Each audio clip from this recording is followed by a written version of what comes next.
దేవుని నామమునకు మహిమ కలుగును గాక. ఉదయకాల సమయంలో మరొక మిషనరీ గురించి తెలుసుకొని దేవుని నామాన్ని మహింపరచుకుందాం. ఆ యొక్క మిషనరీ యొక్క పేరు శామ్యూయల్ హిగ్గెన్ బాటమ్.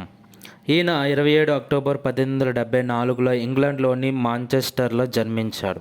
అతని తల్లి వెల్స్ మరియు తండ్రి ఇంగ్లీష్.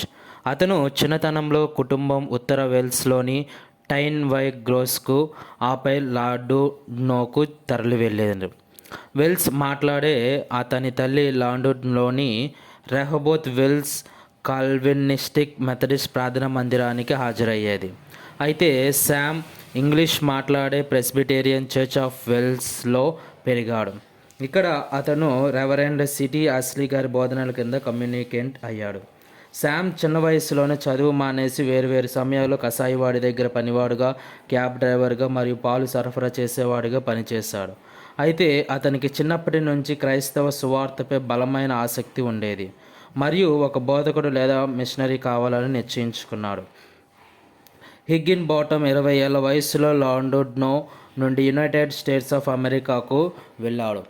అతను 1894 నుండి 1899 వరకు మసాచుసెట్స్లోని మౌంట్ హెర్మోన్ పాఠశాలలో చదివాడు.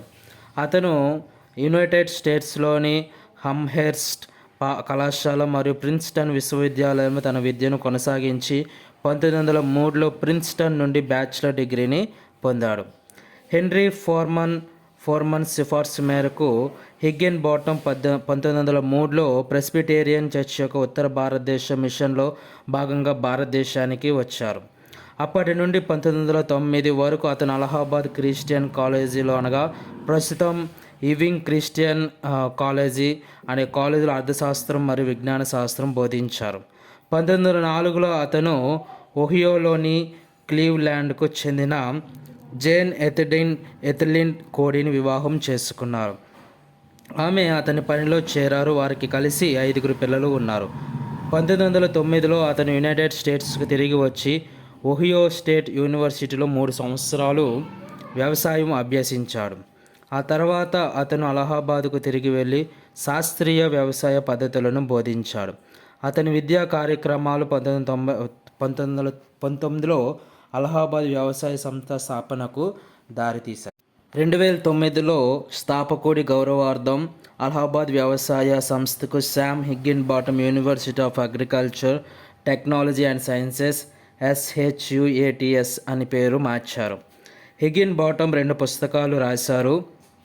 1921లో ప్రచురించబడిన తన పని గురించిన పుస్తకం మరియు 1949లో ప్రచురించబడిన ఆత్మకథ.